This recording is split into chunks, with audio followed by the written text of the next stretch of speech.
Sampun? Sekarang ke hikam. Ini sebelum ke hikam, kalau mau cerita tentang bagi saya mumpung ingat.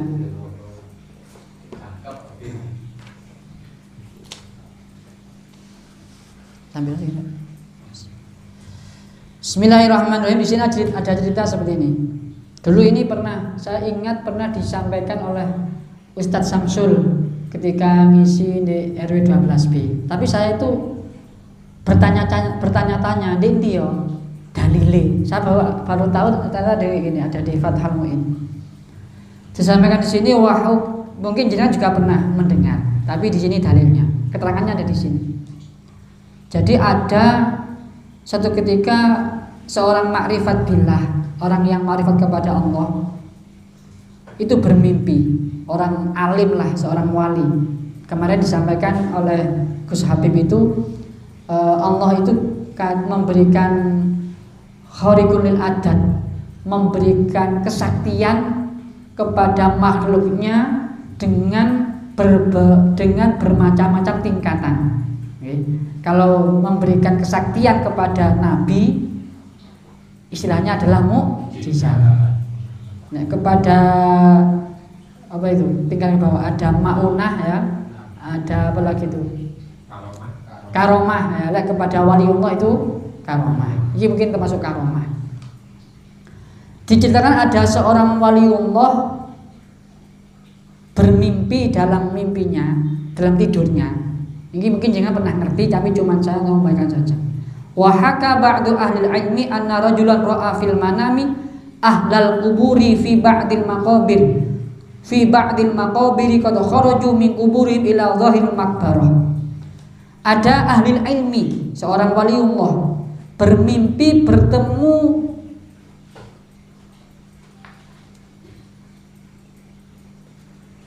gini keliru. Ada seorang waliullah menceritakan, bukan menceritakan sendiri tapi menceritakan ada seorang laki-laki yang waliullah dalam mimpinya itu bertemu dengan ahli kubur. Mungkin jenengan mimpi ketemu wong sing mati, kira-kira jenengan wedi lah jenengan. Aduh iki wajah menyeramkan. Nah, jenengan mungkin takut mungkin jenengan. Lagi buatan beliau itu dalam mimpinya itu bertemu dengan ahli kubur, qad kharuju min kuburihim ila dhahiril maqbarah. Semuanya keluar dari kuburannya. Wa idza bihim yaltaqituna syai'an ma yadri ma huwa. Kemudian setelah mereka keluar, mereka berebut apa? Berebut makanan. Kayak keluwen ngono iki lho ya, rebutan makman. Jadi ada makanan runtuh rebutan. Kayak mungkin lagi di tanah masal rebutan ngono iki ya, rebutan. Kemudian laki-laki ini bertanya kepada Qala fata'ajjabtu min dzalika. Kemudian dia itu heran, kaget. Kenapa kok rebutan? Kenapa kok ahli kubur itu rebutan? Wa ra'aitu rajulan minhum jalisan la yaltaqitu ma'ahum syai'an. Tapi dia melihat ada satu orang leha-leha enggak melok rebutan. Nah, ini mungkin jangan pernah ngerti. Ini di sini keterangannya. Leha-leha enggak rebutan. Sehingga orang yang tadi bermimpi ku bertanya, "Malladzi yaltaqitu haula?" Wahai wahai kisana, terus wahai kisana, apa yang mereka perebutkan? Kenapa mereka berebutan? Kemudian si kisana tadi itu menjawab, "Ya, mereka berebutan makanan yang mana makan itu adalah hadiah hasil dari doa-doanya orang muslim yang masih hidup di dunia."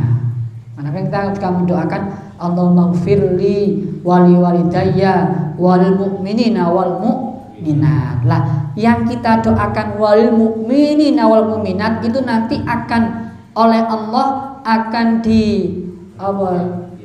dikirim ke ahli kubur yang tidak mendapat hadiah langsung dari keluarganya. Jadi ahli kubur yang tidak mendapat hadiah langsung dari keluarganya tetap mendapat makanan dari doa-doa kita. Tapi rebutan. Lah orang ini enggak, dia santai-santai saja. Kemudian bertanya, loh kamu kok santai kamu kok rebutan? Iya, saya sudah kenyang, saya sudah tercukupi. Dicukupi oleh apa? Dicukupi. Oh gini, catat itu. Jadi mereka berebut karena mendapat hadiah dari orang-orang yang hidup, hadiah berupa membaca Al-Quran, dari sedekah, dari doa-doanya orang yang hidup itu gawe rebutan. Fakultu lahu falima la talqitu anta ma'hum. Kamu kok gak rebutan? Jawabannya ana ghaniyun an dzalik. Aku wis sugih. Saya sudah tercukupi, saya sudah mendapat jatah khusus saya. Yang mana jatah ini saya dapatkan dari anak saya yang selalu mendoakan. Dan anak saya itu berada di sana, seorang pemuda berada di satu daerah, di daerah seumpama di Turen. Dia di sana itu jualan sayur, dan dia setiap hari mendoakan untuk saya, sehingga saya itu tidak perlu rebutan, sudah mendapat jatah khusus. Langsung kemudian dia bangun, orang yang alim tadi itu bangun, kemudian dia ke Turen. Jadi wong gedhog nang Turen. Goleki ding dito wong sing diceritakno kisah anak sing wis mati ku mang digoleki. Dia ingat orangnya itu jual sayur ada di pasar Turen di sebelah kulon. Nah, dia kan tempat sayur. Di kulon. Tempat sayur di sana. Langsung. Jadi sudah mimpi itu memang sudah ada sudah kayak kriteria, kayak cerita wonge ku enom, ganteng kaya Mas Yongki. Dodol sayur nek kono lek Mas Yongki kono kan menakno servis HP ya. servis laptop. Lah dicari temenan, kemudian ternyata di situ ada seorang pemuda penjual sayur. Setelah diteliti, ternyata bibirnya itu tidak pernah diam. Selalu selalu bergerak membaca sholawat, bergerak membaca ayat-ayat Al-Quran, bergerak zikir yang selalu dihadiahkan untuk orang tuanya. Makanya orang tuanya itu santai-santai ada di alam barzah. Kemudian satu ketika si ulama tadi itu bermimpi lagi, ternyata tadi kisana sing awalnya santai-santai sekarang sudah tidak lagi santai, sudah tidak lagi leha-leha, dia ikut berebut. Ditanyai, loh kamu kan kok rebutan? Iya, sekarang sudah anak saya sudah meninggal, sudah tidak ada hadiah khusus untuk saya. Kemudian dia bangun, dicari, ternyata betul menurut kabar yang ada si anak tadi sudah meninggal. Jadi ini cerita kanggo jenengan, kula jenengan maksudnya, bahwa setiap doa kula panjenengan ini insya Allah pasti akan tersampaikan, sehingga orang tua kula panjenengan ini pasti akan bahagia karena mereka seperti raja di sana, gak ikut rebutan. Jatah khusus dari asalkan kula jenengan selalu mendoakan kedua orang tua.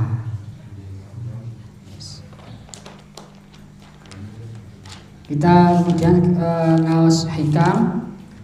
Kita nari syafaqta tawasul dulu kepada Syekh Ibnu kepada Nabiullah Muhammad, pada wali, pada auliya, para sahabat, pada waliullah,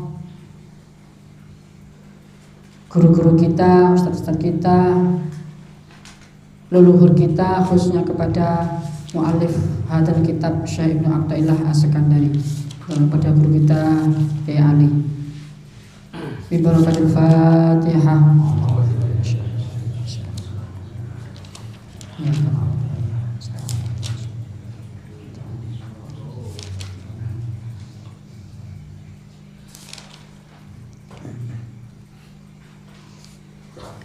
Bismillahirrahmanirrahim. Fasal yang ke-9. Tanawwa'at ajnasul a'mal li tanawwu'i waridatil ahwal.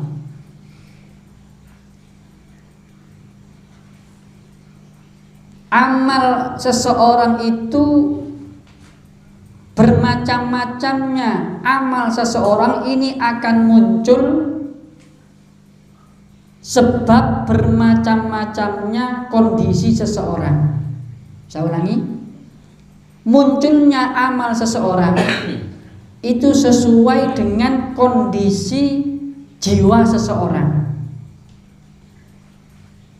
Maksudnya begini, amal ibadah itu bermacam-macam. Ada amal yang dilakukan oleh anggota tubuh seperti sholat. Ada yang dilakukan oleh mata ketika kita membaca, ketika kita melihat Al-Quran. Ada yang muncul dari lisan kita membaca zikir. Ada yang muncul dari tangan ketika kita sedekah, kita membuka Al-Quran, itu muncul dari tangan. Ada yang muncul dari kaki ketika kita berjalan ke masjid, kita berjalan ke majlis ilmi, kita berjalan ke zikir. Bermacam-macam. Amal ibadah itu macam-macam. Kita bisa memilih. Ada di sini ada kacang, ada tahu goreng, ada pisang goreng, tahu goreng, pisang goreng, tahu goreng. Ada kopi, ada susu jahe, macam-macam makanan. Sama amal ibadah itu macam-macam. Dan amal ibadah seseorang ini akan muncul sesuai dengan keadaan seseorang, sesuai dengan haliyah seseorang. Ketika seseorang itu kondisinya lagi takut kepada Allah, ingat dosa, ingat salah, ingat zalim, maka yang muncul dari amalnya adalah istighfar, meminta ampun kepada Allah. Allah astaghfirullahaladzim, merasa dia mendolimi sendiri. Rabbana zalamna anfusana wa illam taghfir lana wa tarhamna lakunanna minal khasirin. Itu sebab dia merasa banyak salah, dia merasa banyak dosa, entah kepada Allah atau kepada sama manusia. Tapi kalau ahwal haliyahnya, keadaannya, kondisinya lagi memikirkan, lagi membayangkan nikmat Allah, membayangkan dia sehat, keluarganya sejahtera, ekonominya juga lancar, bojone sehat, bojone ya si ayu, anaknya ya sehat, sehingga gak lirak-lirik orang lain, enteng ya, ekonominya juga lancar, maka yang muncul adalah hamdalah. Itu karena kondisinya yang menuntut ia untuk membaca hamdalah. Nah itu, jadi amal itu akan muncul sesuai dengan mood haliyah seseorang. Lah, yang perlu kita pahami juga bahwa ahwal ini ada dua macam. Haliyah kondisi ada dua macam. Ada haliyah nafsiyah, kondisi diri sendiri. Ada haliyah ijtimaiyah, kondisi yang berkaitan dengan sosial. Jadi ada kondisi diri sendiri, seperti dia kepingin maca zikir, kepingin salat tahajud setiap hari, maca Al-Quran setiap hari, sholat malam setiap hari, itu muncul dari diri sendiri. Ada yang terkait dengan sosial ijtimaiyah, seperti kepingin sedekah, berbuat baik kepada orang lain, membantu orang lain, itu adalah haliyah ijtimaiyah. Maka kondisi seseorang ketika masih sendiri ini akan berbeda dengan kondisi seseorang ketika ijtima, ketika bersosial dengan orang lain. Kondisi seseorang ketika belum menikah akan berbeda dengan kondisi seseorang ketika sudah mempunyai keluarga. Itu akan berbeda, sehingga kondisi itu pun juga akan memunculkan amaliyah yang berbeda. Kalau dulu ketika jenengan masih sendiri, Cak Sul dewe. Tapi dua anak, tapi Mas Yogi, Mas Nuri dewe. Karena jenengan masih sendiri, jenengan kepengin iktikaf di masjid sedina sewengi 24 jam, terserah jenengan. Gak apa-apa karena jenengan masih sendiri. Mau gak mau.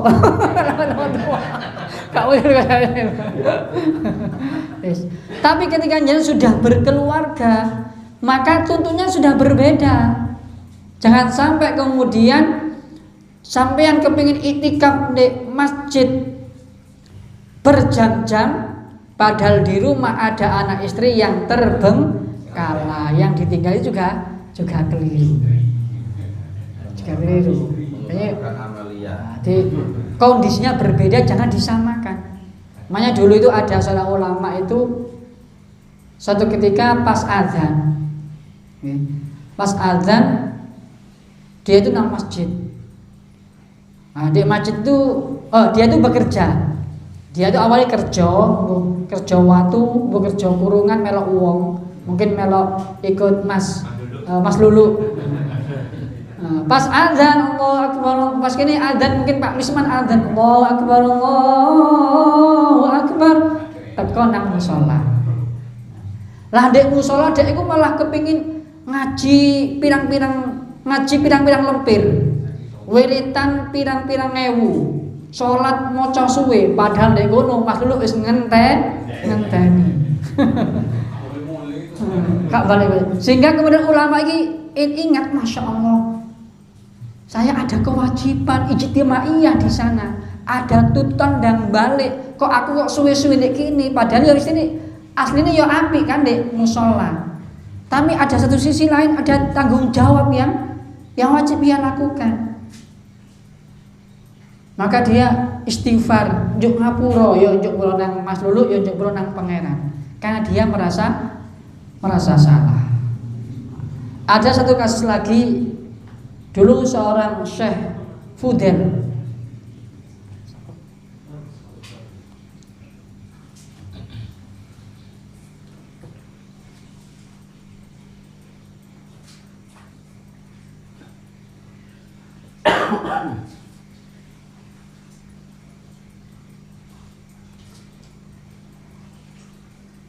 pas haji, pas di Arafah, wukuf di Arafah, rata-rata wong wukuf di Arafah itu yang dilakukan mesti doa sebanyak-banyaknya, jaluk ke datang kuwasa saakeh-akeh sebanyak-banyak, karena itu adalah salah satu tempat yang mustajabah, wukuf di Arafah. Semuanya doa, nangis kabeh, donga kabeh namanya Allah sing jaluk mulai iki tambah mobile, ana sing njaluk mulih iki engko kei sehat sembarang kalir. Ada satu ulama, beliau itu orang njaluk apa, tidak meminta apa-apa seperti yang lain, tidak doa seperti yang lain, beliau malah begini, nyatanya gini. Jadi ndelok ngisor tapi dengan meratapi dirinya sendiri. Meratapi apa? Ternyata beliau meratapi kesalahan-kesalahan yang dulu pernah beliau lakukan. Ternyata sejarahnya beliau itu dulu adalah mantan begal, qati'ut thariq. Ngerti begal ya? Perampok jalan, bukan perampok rumah, perampok jalan. Perampok sampai jalan-jalan. Lah awal mula beliau tobat. Satu ketika beliau itu di sini diterangkan begini. Satu ketika beliau kana sababu taubatihi annahu asyaqa jariyatan. Satu ketika beliau itu melihat seorang cewek yang cantik, bahenol, simole. Di bayangno. Nanti sing dhuwur sing dhuwur nang ngarep, sing isor nang mburi. Seperti gitar. Spanyol. Wahyu sehingga beliau terpincut. Kepingin nang wedok sing wahyu kuman. Kemudian fa bainama huwa yartaki aljiron ilaiha. Terus beliau kepingin ngintip. Kepingin dedepi. Apa ngintip apa ngintip itu? Bahasa Indonesia. Ngincang bahasa Indonesia apa bahasa Indonesia? Ngintip ya. Ngintip. Wah. Kepingin ngintip kepingin ngincang mbah ngincep adose, pokoke kepingin ngincep ping delok ning jero omah. Lah pas munggah yartafiu aljiron pas munggah ternyata di samping rumah wedok perempuan ini ada seseorang yang mengaji, dia lagi membaca ayat Al-Qur'an, alam yaknil ladzina amanu antahsha'a qulubuhum. Iki surat Al-Hadid ayat 16. Yang isinya artinya intinya adalah apakah sekarang ini belum waktunya kamu taubat kepada Allah? Maksudnya adalah Allah itu mengingatkan, hei Syekh Haifuddin, saiki sampean wis wayahe taubat. Oh, jangan diteruskan. Ya untung beliau ki paham bahasa Arab. Kalau nggak paham bahasa Arab ya, tapi setidaknya lek mendengar Al-Qur'an iki ya akan tersenyum. Meskipun tidak paham. Iki pas paham. Jadi dawuh Allah, hei menungso, saiki sampean ki wayahe taubat. Langsung Syekh Fudail jawab, bala ya Rabb, nggih ya Allah, kula saiki badhe taubat. Lah, kemudian beliau taubat. Salah satu bentuk taubat beliau gawe omah nyewa rumah di sampingnya Baitullah untuk supaya dekat dengan Ka'bah. Dicek banyak-banyak beribadah. Nah, kembali lagi ketika wukuf, yang lain itu haliyahnya, kondisinya kepingin meminta kepada Allah sebanyak-banyaknya. Lah dia kembali ke sini, dia kondisinya adalah dalam kondisi merasa salah, merasa khilaf, merasa banyak dosa. Maka yang muncul dari dirinya bukan doa seperti yang lain, tapi rasa salah, wedi nang pangeran.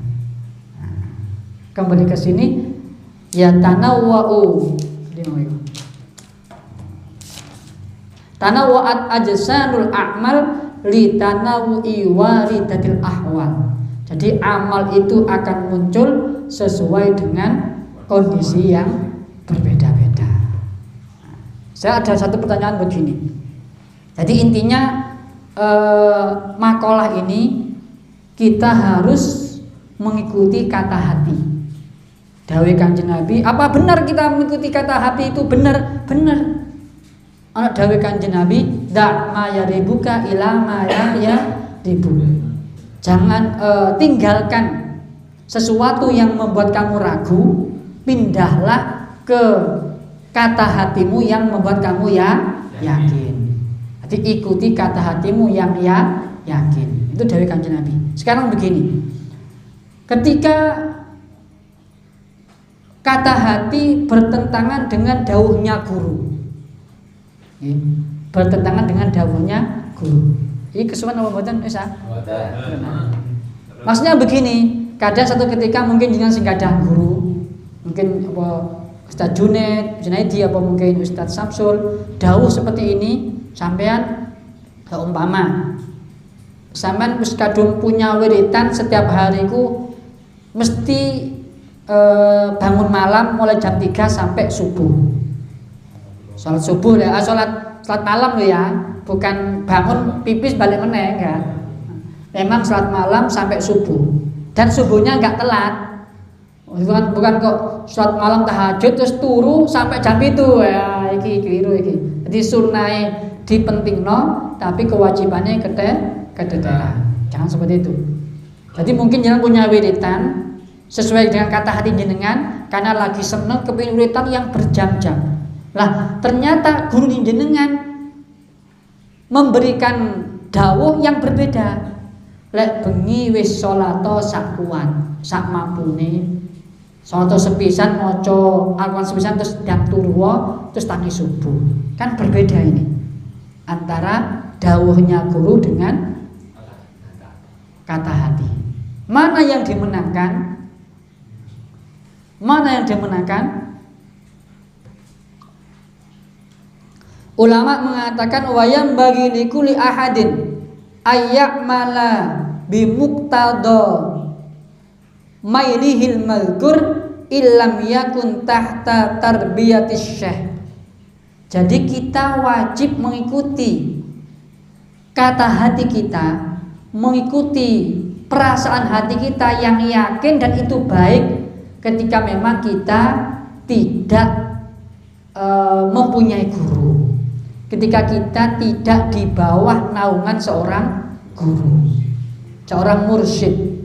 Lah kita memang ada guru, kita punya mursyid, kita punya orang yang bisa dibuat pegangan, itu yang kita ikuti. Baru kemudian kata hati. Lah kita gak punya guru, baru kita ikuti kata hati. Lah kita punya guru, ya guru itu yang kita ikuti. Makanya dulu ada seorang santri itu begini. Jadi bengi ku mesti melek bengi kok iku man, mesti bangun malam. Lah satu ketika si santri itu siangnya diberi tugas oleh gurunya, diberi tugas sampai malamnya itu rodok kesiangan. Yang biasanya bangun jam 3, gara-gara siangnya itu bekerja keras diperintah gurunya sehingga dia bangunnya itu jam 4 atau setengah 4 hampir subuh. Ketika dia bangun ditemui oleh gurunya bilang gak usah sholat, engko ai subuh, sekarang gak usah sholat, istirahat turu nanti aja bangun subuh. Nah satu sisi dia kadung mengikuti wiritannya, istiqomahnya melek bangun jam 3. Satu sisi ada guru yang mengatakan untuk tidur. Ternyata kemudian beberapa hari gurunya itu memanggil. Gurunya mengatakan, kenapa saya perintah kamu untuk tidur? Kalau kamu terus mengikuti istiqomahmu, saya khawatir kamu merasa bangga diri. Paham ya? Merasa bangga bisa istiqomah, bisa bangun malam hari. Lek ngerasa bangga male ujub. Lek ujub engko akhir-akhire takabur. Ya untung dek iku mang ikut gurunya. Makanya itu tadi, kalau kita punya guru, kita ikuti guru. Kalau kita gak punya guru, maka kita ikuti kata hati. Atau kita punya guru, tapi satu ketika mungkin guru kita itu pas lagi tidak di samping kita, sesekali kita ikuti kata hati selama tidak bertentangan dengan guru. Dengan syarat guru kita adalah guru yang keilmuannya, nasabnya itu nyambung kepada Rasulullah SAW. Insya ulangi, tanawwa'at ajnasul a'mal li tanawwu'i waridatil ahwal. Jadi munculnya bermacam-macamnya amal itu muncul sesuai dengan bermacam-macamnya kondisi yang berbeda-beda. Maka dan mugi saged bermanfaat. Ngapunten menawi kekadang besok bisa kula kurangi malih durasi waktunya. Mungkin bisa bermanfaat kangge kula panjenengan. Mugi-mugi kita selalu mendapat naungan perlindungan dari Allah Subhanahu wa taala. Amin amin Allahumma amin. Alfa